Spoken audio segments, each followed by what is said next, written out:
Olá a todos, meu nome é Leonardo Menezes, eu sou bacharel em Química Industrial, mestre e doutorando no programa de pós-graduação em Bioquímica daqui da URGS, e hoje a nossa aula vai ser sobre metabolismo energético encefálico.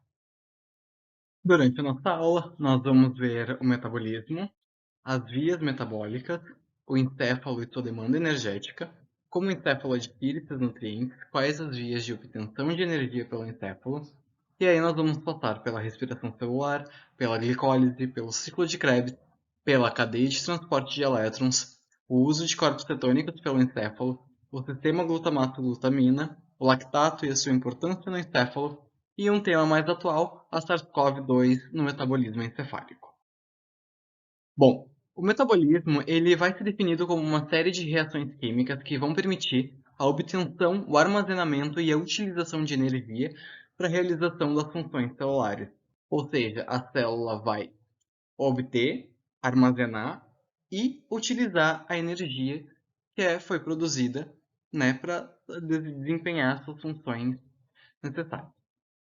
O metabolismo ele pode ser dividido ou classificado em duas etapas ou dividido em duas partes, sendo elas o catabolismo e o anabolismo. No catabolismo, nós temos o nutriente, que é proveniente da alimentação, e ele se transforma através de uma série de reações em um produto de excreção. E nessa série de reações, a gente tem a produção, então, da moeda energética da célula, que é o ATP, certo? Já o anabolismo, ele é o contrário do catabolismo. O anabolismo, ele pega um precursor no organismo e transforma em um produto numa série de reações. Só que para isso ocorrer, ele necessita de um custo energético, ou seja, ele utiliza a moeda energética da célula, que é o ATP, e transforma em ADP mais fosfato inorgânico. Lembrando então, o catabolismo são as reações de degradação do organismo, ou seja, a liberação, formação de energia, e o anabolismo consiste nas reações de síntese ou gasto de energia. As reações do catabolismo, elas vão ser responsáveis por produção de energia, correto? E esses compostos, né, que vão ser levados até a obtenção de energia são os carboidratos, os lipídios, as proteínas, enfim, os nutrientes que nós consumimos na alimentação. A gente costuma chamar esses nutrientes de compostos reduzidos, porque, através das reações no organismo para a obtenção de energia, eles se transformam em compostos oxidados. E quem transforma esses compostos reduzidos em compostos oxidados é o oxigênio molecular. O oxigênio molecular ele é proveniente da respiração pulmonar, ou seja, o oxigênio ele entra nas células e é direcionado para a cadeia de transporte de elétrons, que é o que a gente vai ver a seguir, né, muito para frente. E assim, quando ele chega na cadeia de transporte de elétrons, ele recebe os elétrons provenientes desses compostos reduzidos, ou seja, dos carboidratos, lipídios e proteínas, e se reduz a água. Ele atua então no organismo, o oxigênio molecular, como um agente oxidante. Aqui do lado, nós podemos ver compostos fosforilados, ou seja, esses compostos fosforilados, doadores de grupamentos fosfato, eles são os compostos que fornecem energia para o organismo, certo? Aqui a gente pode ver o fosfato inorgânico próximo do ponto energético zero, o glicerol fosfato, a glicose 6-fosfato, que é um metabólito da glicólise, desculpe. Depois nós temos em um patamar energético maior a adenosina trifosfato, que é o ATP, a fosfocreatina, que é uma molécula que pode ser utilizada para a produção de energia em uma via alternativa, ou um 3-bifosfoglicerato, que também é um metabólito da glicólise, e o fosfonilpiruvato. Mas por que se o fosfonilpiruvato ele é mais rico em energia, por que não utilizar ele então, né, para a obtenção de energia pelas células? Porque o maquinário celular que a gente tem, ele é específico da adenosina trifosfato. Ou seja, a gente só pode utilizar o ATP para a produção de energia. O fosfenol piruvato, ele é convertido lá na glicólise em piruvato para o piruvato ser utilizado no ciclo de Krebs, certo? Esses valores aqui que estão à esquerda do gráfico, né, são os valores de ΔG, que representa a energia livre de hidrólise dessas moléculas, né? O quanto de energia é liberado na hidrólise desse grupamento fosfato, ou seja, na quebra da ligação oxigênio-fósforo. As vias do metabolismo, elas são independentes, coordenadas e elas podem ser convergentes ou divergentes. As vias convergentes, elas convergem para um único produto, o acetil-CoA. E a partir do acetil-CoA, nós temos a divergência do metabolismo. O acetil-CoA ele é convertido, na verdade, em acetoacetil-CoA. Esse acetoacetil-CoA ele pode ser desviado para a síntese para a via do mevalonato, onde ele vai para a síntese de vitamina K, o colesterol, ácidos biliares, hormônios esteroides, os ésteres de colesterol. Também o acetoacetil-CoA pode ser dirigido para a síntese de ácidos graxos, assim dirigido para a síntese dos triacilgliceróis e dos fosfolipídios de membrana, certo? É aqui nessa via que a gente tem o acúmulo de gordura no organismo, a formação do tecido adiposo. O acetil-CoA, que é produzido em excesso através do consumo exacerbado de carboidratos ou de gorduras, né? Ele é convertido em acetacetil-CoA e parte para a síntese do tecido adiposo. Já agora, dirigindo o nosso estudo para o encéfalo ele vai representar apenas 2% da massa corporal total, sendo que no exemplo de um adulto de 80 kg, o encéfalo ele perfaz desse total mássico, ele perfaz apenas 1,6 kg. Então, um adulto de 80 kg tem um encéfalo de aproximadamente 1,6 kg. O encéfalo ele vai demandar apenas ou basicamente de glicose para obtenção de energia, porque outros nutrientes não são passíveis de utilização por ele, né? Alguns a gente vai ver que são vias alternativas, mas basicamente é a glicose que o encéfalo utiliza para obtenção de energia. Do esforço cardíaco para bombeamento correto do sangue, 15% desse esforço é utilizado para bombeamento do sangue para o encéfalo. Por quê? Porque sem o bombeamento correto do sangue para o encéfalo, não chega o oxigênio que é transportado através das hemácias da hemoglobina, né? Então, se não chega oxigênio no cérebro, nós não temos produção de energia. E se nós não temos produção de energia, as células morrem. Ele é responsável por cerca de 20% do consumo de O2 proveniente da respiração pulmonar. Ou seja, 20% do oxigênio que a gente respira, né, que a gente no processo de inspiração, 20% desse oxigênio é dirigido para o cérebro para utilização na cadeia de transporte de elétrons para a produção de energia.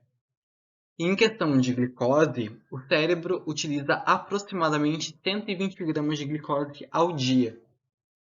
Ou seja, é uma quantidade razoável de glicose para a produção de energia, né? Já que a gente consome com certeza isso, muito mais que isso em carboidratos, mas em relação à glicose é 120 gramas.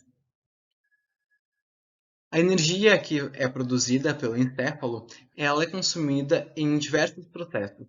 Em processos de sinalização celular, como potencial de ação, receptores pós-sinápticos, potencial de repouso, reciclagem de glutamato, recaptação de cálcio pós-sináptico e 25% para outras atividades celulares básicas.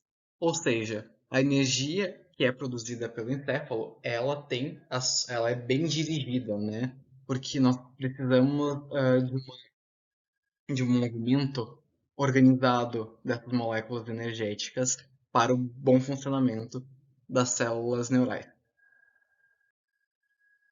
Aqui nós temos 4 artigos que foram os primordiais no estudo do metabolismo energético encefálico, né?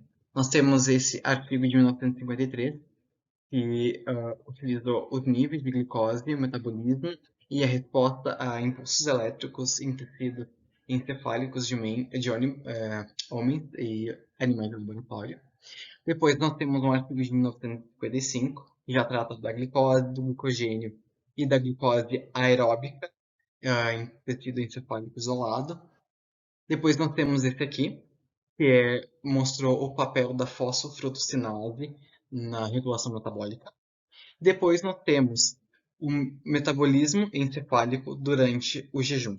Esse artigo do metabolismo energético durante o metabolismo encefálico durante o jejum, ele foi o primeiro estudo a demonstrar que o encéfalo não utiliza apenas glicose para obtenção de energia, porém ele pode utilizar o beta-hidroxibutirato, que é um dos corpos cetônicos produzidos pelo organismo. Então, numa situação de jejum prolongado, o encéfalo consegue sim utilizar outras vias do metabolismo para a produção de energia. Não que isso seja o ideal, mas ele utiliza, por exemplo, os corpos cetônicos para a obtenção de energia. O encéfalo ele vai adquirir esses nutrientes através dos astrócitos. Os astrócitos eles são as células da glia, né, juntamente com os oligodendrócitos e a micróglia. Ele leva esse nome pelo seu formato, astro de estrela e fito de célula, então célula em formato de estrela, porque é realmente esse formato que ele tem. Então, os astrócitos eles são os responsáveis pela sobrevivência neuronal e eles captam os nutrientes através dos microvasos da barreira hematocefálica. Os pés astrocíticos dos astrócitos eles circundam os microvasos na barreira hematocefálica, aonde os nutrientes são captados. Neste caso aqui é demonstrada a glicose, que passa através da barreira hematocefálica pelo GUT1 e, e entra nos astrócitos através dos GUT3 e 5. A gente tem que lembrar que esses 3 GUTs aqui são bem específicos para o sistema nervoso central, certo? O GUT1 para a barreira hematocefálica, o GUT3 e 5 para os astrócitos, neurônios e outras células da glia. As vias de obtenção de energia pelo encéfalo, como eu disse antes, é basicamente pela oxidação total da glicose, pela glicólise. E em situações de jejum prolongado, o encéfalo sim pode utilizar os corpos cetônicos, como a gente viu naquele estudo lá de 1960. E uma outra via que pode ser utilizada, mas não é indicada, é a utilização da via da creatina fosfato, onde a creatina ela é fosfatada por enzimas mitocondriais e é transportada para o citosol, aonde ela é desfosfatada e transfere esse grupamento fosfato para uma molécula de ADP, transformando esse ADP em ATP. Então, fornecendo uma moeda energética para a célula. A gente pode também utilizar, né, o encéfalo pode utilizar do sistema glutamato-glutamina, que a gente vai ver um pouquinho mais à frente. A respiração celular é o processo, basicamente, de produção de energia, certo? E esse processo, ele compreende a oxidação total da glicose, a CO2 e água, sendo dividida em 3 etapas principais: a glicólise, o ciclo de Krebs e a cadeia de transporte de elétrons ou fosforilação oxidativa, como pode ser conhecida também. Aqui então nós temos a obtenção de energia por um meio anaeróbio, por exemplo, durante um exercício vigoroso, onde o músculo precisa de energia, ele utiliza a obtenção de energia através da fermentação do ácido lático, né, por um método anaeróbio.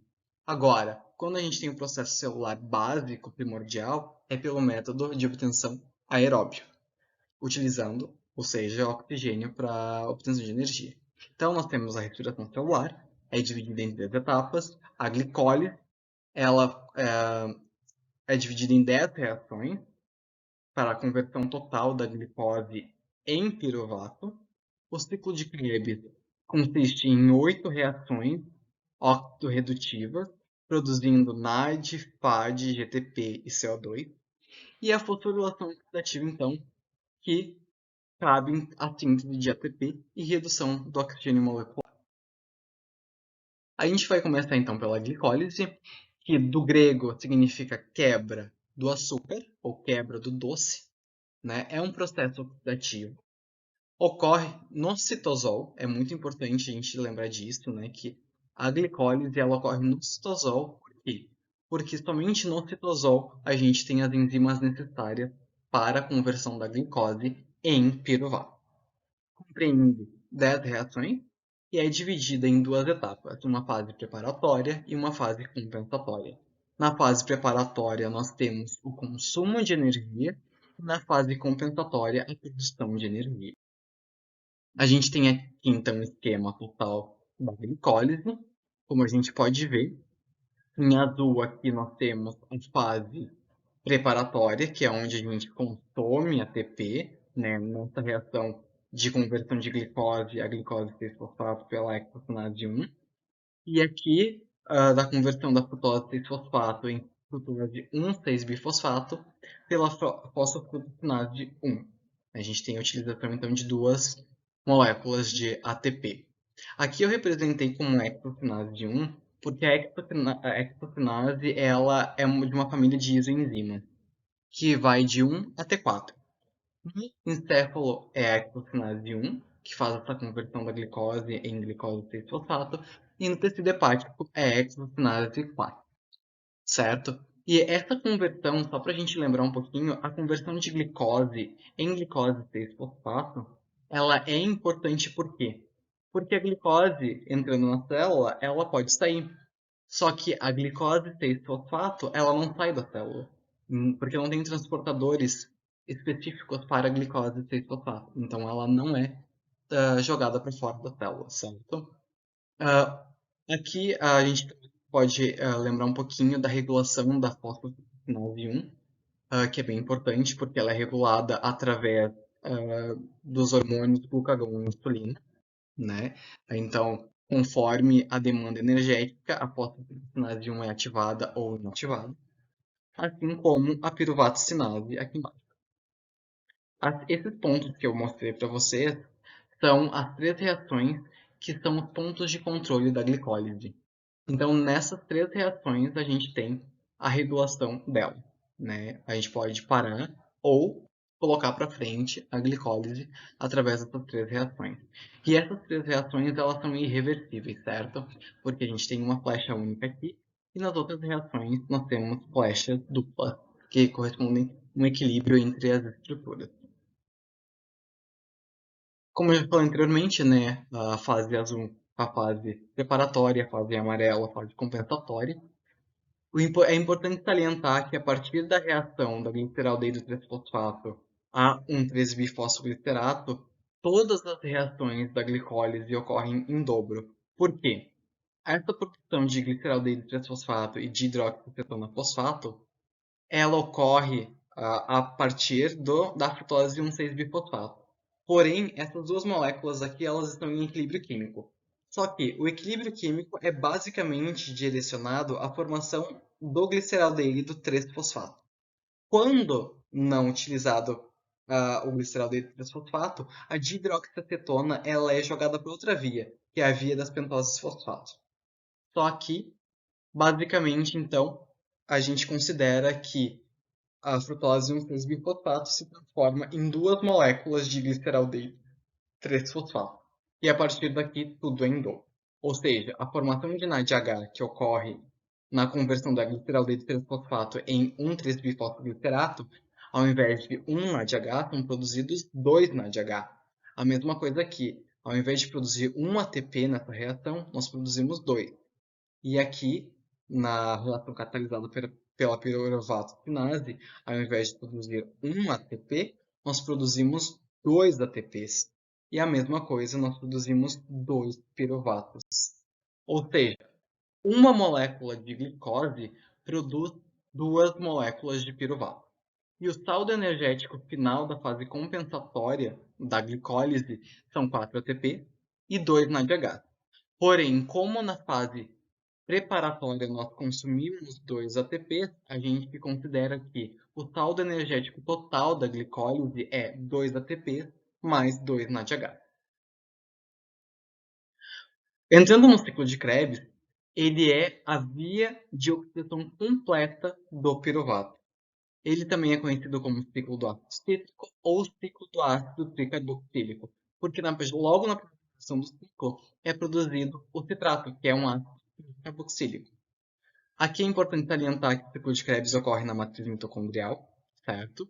E ele tem como intuito promover a síntese dos intermediários reduzidos carreadores de elétrons, o NADH e o FADH2. Aqui a gente tem a estrutura do NAD+, do NADH, do PAD e do PADH2. A gente pode ver aqui em amarelo o NAD+, com apenas um hidrogênio e o NADH com 2 hidrogênios. O PAD não tem nenhum hidrogênio aqui nos hidrogênios, né? E depois, quando ele é convertido em PADH2, nós temos 2 hidrogênios. Então, o ciclo de Krebs ele é um processo oxirredutivo, que tem convergências no metabolismo, né, para utilizar dentro do ciclo. A partir dos carboidratos, por exemplo, nós temos a glicose, que produz o piruvato, os lipídios, que produzem os lipídios e os aminoácidos, que podem produzir acetil-CoA, para entrar no ciclo. Então, o metabolismo de carboidratos, lipídios, proteínas e aminoácidos entra no ciclo de Krebs, e a gente tem como reação geral do ciclo um acetil-CoA, 3 NAD+, um FAD, um GDP, um fosfato inorgânico, produzindo uma molécula de CoA, 3 NADH, um FADH2, um GTP e 2 moléculas de CO2. Esse CO2 ele é excitado na expiração pulmonar. Bom, aqui nós temos todas as reações do ciclo de Krebs. Aqui a gente tem primeiramente a conversão do piruvato em acetil-CoA pela piruvato desidrogenase, PDH, e nessa reação nós temos a produção de um NADH, certo? Só que esse NADH ele vai ser contabilizado para produção de energia, porém ele não é produzido pelo ciclo de Krebs, porque ele não é produzido na matriz mitocondrial, certo? O acetil-CoA, que é produzido através da reação da piruvato desidrogenase pela conversão do piruvato em acetil-CoA, ele entra na matriz mitocondrial, condensa com o oxalacetato, do citrato. Esse citrato é convertido em isocitrato. O isocitrato é convertido em alfa-cetoglutarato. E nessa reação aqui, nós temos uma descarboxilação oxidativa, ou seja, nós temos a remoção de uma molécula de CO2 da estrutura do isocitrato para a formação do alfa-cetoglutarato. E nós temos já a produção do primeiro NADH do ciclo. A próxima reação, que é a conversão do alfa-cetoglutarato a succinil-CoA, é catalisado pelo complexo do alfa-cetoglutarato desidrogenase, que também é uma descarboxilação oxidativa, que faz com que haja a remoção de uma molécula de CO2 da estrutura do alfa-cetoglutarato, convertendo em succinil-CoA, e também nós já temos a produção de um NADH. Da conversão do succinil-CoA em succinato, nós temos uma fosforilação a nível de substrato, que é a produção de uma molécula energética, ou seja, aqui de ATP, sem passar pela fosforilação oxidativa. De succinato para fumarato, nós temos uma reação de desidrogenação que leva então à formação do único FADH2 que nós temos produzido pelo ciclo de Krebs. De fumarato para malato, nós temos uma reação de hidratação, e nessa reação de hidratação temos a formação do terceiro e último NADH produzido pelo ciclo de Krebs. E depois, através de uma desidrogenação, o malato é reconvertido em oxaloacetal, certo? Bom, o GTP que foi produzido no ciclo de Krebs em uma volta do ciclo, ele é rapidamente convertido pela nucleosídeo de fosfato cinase, NDK, que é a abreviatura da enzima. Então, ele é rapidamente convertido em ATP, ou seja, esse ATP que é produzido no ciclo de Krebs, ele não precisa ser produzido, ele não passa pela cadeia de transporte de elétrons, né? Ele é um ATP bruto, digamos assim, uma energia bruta que é produzida pelo ciclo. O ciclo, então, ele vai ter 3 pontos de regulação, que são as 3 reações irreversíveis, as 3 reações são catalisadas pela sintase, né, para a formação do citrato. Depois a reação para a formação do alfa-cetoglutarato, essa reação aqui. E depois a reação que é catalisada pelo complexo da alfa-cetoglutarato desidrogenado. Claro, o ciclo ele possui outros pontos de regulação. Ele possui pontos de regulação alostérico, uma alta de AMP cíclico, ou a baixa concentração de AMP cíclico, a alta concentração de ATP, ou a baixa concentração de ATP, alta concentração de ADP, enfim. Mas como a aula não é sobre o ciclo de Krebs, né, então vamos passar para frente. O ciclo ele é uma via anabólica, significa que ele serve tanto para o catabolismo quanto para o anabolismo, ou seja, ele fornece produtos para o anabolismo e para o catabolismo celular. E ele é alimentado por reações anapleróticas. Aqui a gente tem a lançadeira de malato-aspartato. A lançadeira de malato-aspartato ela serve para regenerar NADH e para transportar o NADH para dentro da matriz mitocondrial. E ela regenera o malato. Então, o malato, que pode ser dirigido para o ciclo para regenerar o oxalacetato, ele pode vir daqui, da lançadeira malato-aspartato. Por isso, então, o ciclo ele é alimentado por reações anapleróticas. A mesma coisa funciona aqui para o alfa-cetoglutarato. O alfa-cetoglutarato ele vai ter um pouquinho desenvolvido mais para frente quando a gente fala do sistema glutamina, certo? Por fim, nós temos a cadeia de transporte de elétrons, que ela é o processo final da respiração celular. Ela ocorre no espaço intermembrana da mitocôndria, ou seja, né, nós temos a membrana externa da mitocôndria, nós temos a intermembrana da mitocôndria e nós temos a matriz mitocondrial. A cadeia de transporte de elétrons ocorre no espaço intermembrana da mitocôndria. E ela utiliza, então, o oxigênio molecular, proveniente da respiração, como a gente já tinha visto antes, como receptor final de elétrons, para ser reduzido à água. E ela utiliza o NADH e o PADH2, que são produzidos na glicólise e no ciclo de Krebs, para a produção de energia. Só que essa produção de energia através do NADH e do PADH2 ela é um pouquinho diferente. O NADH ele utiliza o complexo 1, a ubiquinona, complexo 3, o citocromo C, e o complexo 4, assim como o carregador fosfato e a ATP sintase para a formação de energia. Já o PADH2, ele não utiliza o complexo 1. Ele passa direto os elétrons para o complexo 2 e utiliza a ubiquinona, o complexo 3, o citocromo C, o complexo 4, o carregador fosfato e a ATP sintase. A partir do NADH, nós vamos fazer a síntese do ATP. E como que ocorre essa síntese? O NADH, então, ele chega no complexo 1, transportando os seus elétrons para o complexo 1, se oxidando, né? Porque ele é reduzido e tal, então ele reduz a NAD+. Esses dois elétrons que chegam no complexo 1 bombeiam 4 prótons para o espaço intermembrana. Esses dois elétrons são carregados até o complexo 3 pela ubiquinona, onde eles pegam e também bombeiam 4 prótons.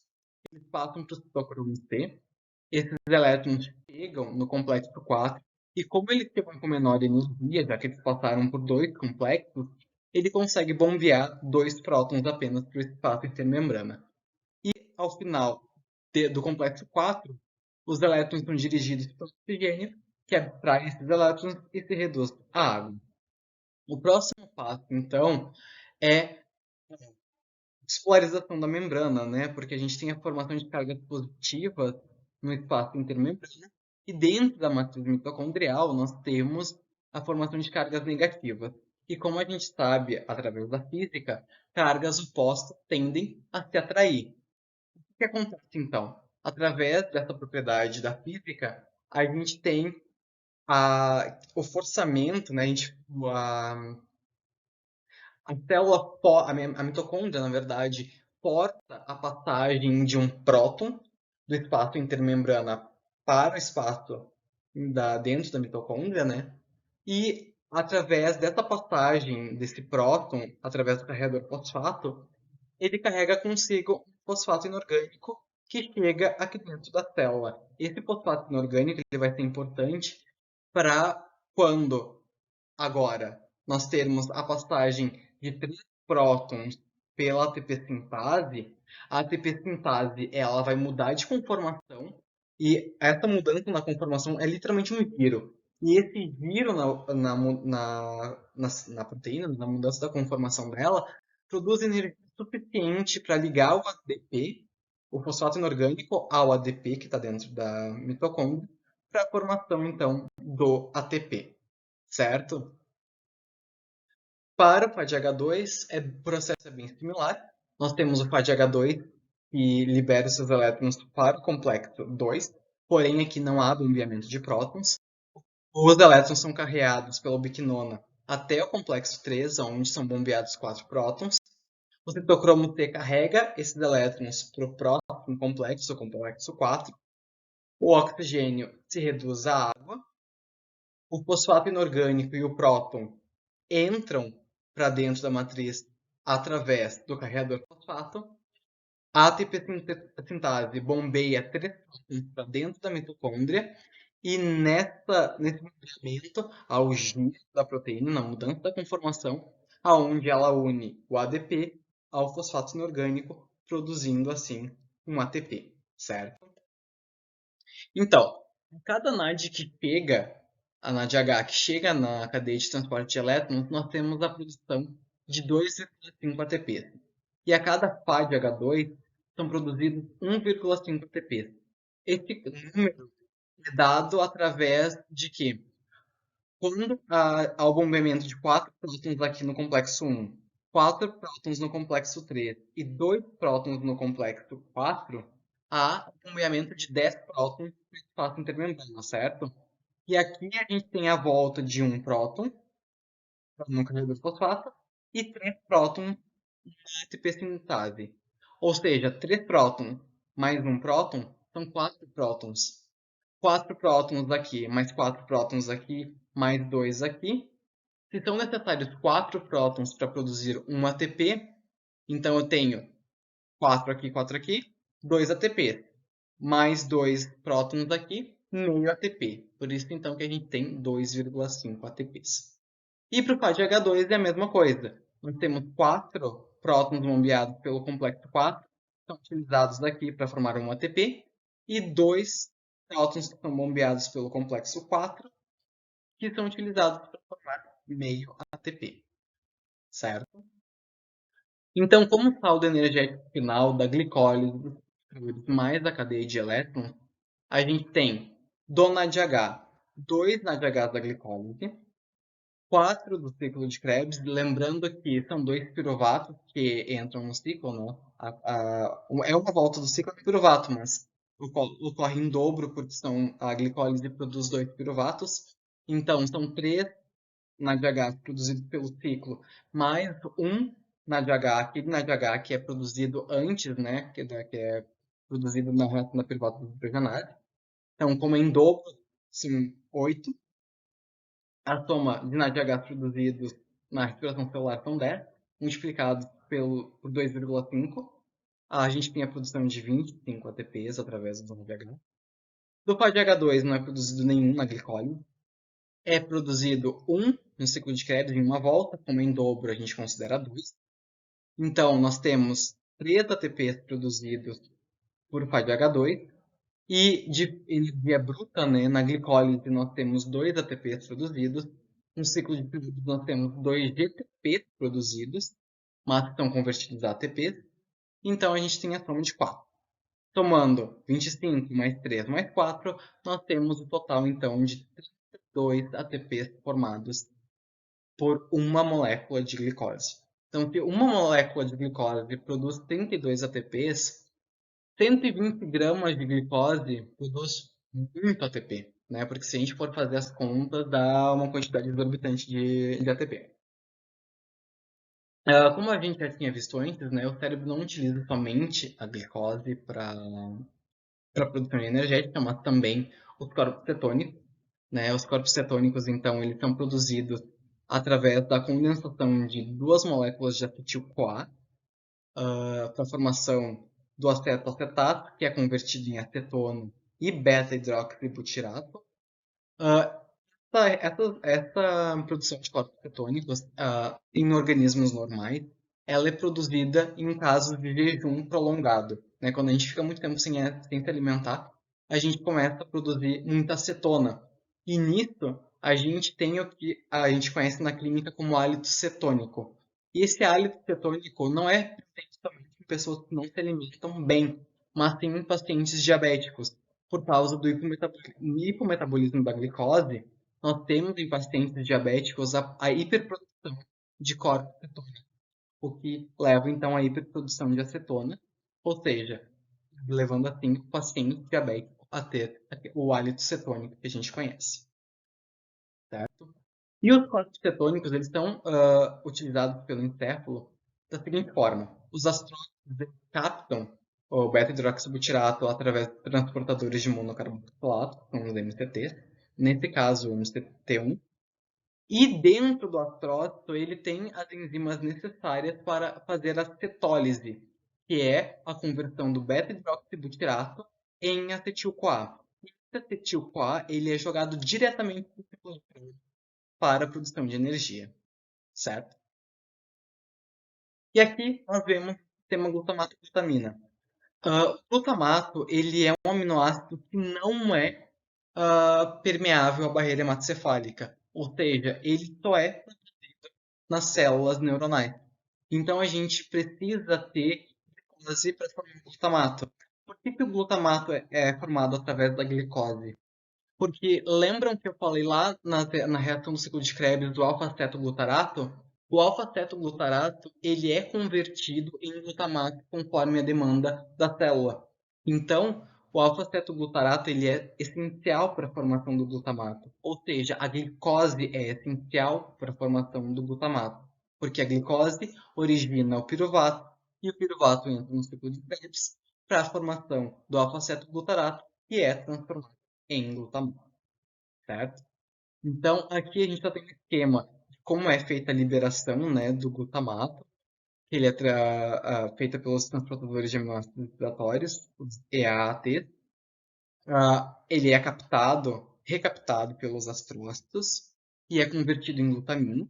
E a glutamina é transportada de volta para o neurônio pré-sináptico para conversão pela glutaminase em glutamato. Então, daqui é importante lembrar que o glutamato não é obtido pela alimentação, porque ele não atravessa a barreira hematocefálica. Ele é advindo somente da glicose, certo? Lá da reação do alfa-cetoglutarato, da conversão do alfa-cetoglutarato em glutamato. Por isso que o sistema glutamato-glutamina é importante para a produção de energia, né? Porque quando o glutamato ele é liberado na fenda sináptica, ele não pode ficar por muito tempo ali. Se é jogado muito glutamato na fenda, o que acontece? Se a gente não tem uma recaptação normal, acontece o fenômeno que a gente conhece como excitotoxicidade glutamatéria. E o neurônio não consegue se repolarizar, ele despolariza e muito, né, ele provoca muito influxo elétrico na célula, o que leva a célula à morte neuronal. Falando do lactato, o lactato ele é importante porque ele está envolvido num processo de formação de memórias de longo prazo. Né? Tem esse estudo aqui mostra bem isso, como é que o lactato participa, né, da formação de memórias de longo prazo. E ele advém basicamente da glicogenólise e da glicólise anaeróbia. Né? Então, a gente tem a conversão do glicogênio em piruvato, e através da lactato desidrogenase, nós temos a conversão do piruvato em lactato, e é transportado, então, para a célula neuronal. Aqui, trazendo um pouco de atualidade, né, para a nossa aula, estudos brasileiros, né, que envolveu centenas de pesquisadores, mostrou células infectadas pelo SARS-CoV-2 e células de pacientes com Covid-19 mostraram sua hipofunção, né? O que significa isso? Nessa imagem aqui nós podemos ver um marcador assustário, que é a GFAP, né? Aqui, o SARS-CoV-2, a gente tem então a hiperprodução de GFAP, que é um marcador acessório, como eu falei antes, e assim como a gente pode ver aqui na barrinha, que as células infectadas, células positivas para SARS-CoV-2, têm uma produção exacerbada de GFAP. E na nossa última imagem, a gente tem mostrando como as células positivadas para COVID, né? Células infectadas com COVID-19, exatamente no caso, tem um hipometabolismo, porque olhe a concentração de piruvato, lactato, glutamina, glutamato, GABA, né, que é um neurotransmissor, o glutamato é excitatório e o GABA é inibitório. Então a gente tem uma baixa do GABA, uma baixa de alfa-cetoglutarato, e essa baixa de alfa-cetoglutarato implica na baixa de glutamato e glutamina. Então, a implicância, né, da SARS-CoV-2 no metabolismo encefálico, realmente a gente tem uma perda de função astrocitária, o que leva então à morte neuronal. Por isso que pacientes acometidos pelo SARS-CoV-2 podem vir a ter no futuro danos neurológicos, né? Então, os pontos principais da nossa aula são que o encéfalo demanda um consumo alto de energia, a principal fonte de ATP é a glicose, as vias alternativas, né, há vias alternativas para contornar a necessidade de glicose, que é a utilização de corpos cetônicos, a via da creatina fosfato, o sistema glutamato-glutamina e a utilização do lactato. As principais células de sobrevivência do sistema nervoso central são os astrócitos. Sistemas de sinalização celular encefálica utilizam uma alta quantidade de ATP, né, que a gente viu lá, potencialização, potencial de repouso, recaptação de glutamato, recaptação de cálcio. E o lactato também é o ponto-chave na formação de memórias de longo prazo, certo? Aqui estão algumas referências que eu utilizei para a nossa aula. E é isso, eu deixo aqui meu e-mail para contato, meu Instagram também para contatos, conforme vocês quiserem. Então é isso, obrigado pela aula, até mais.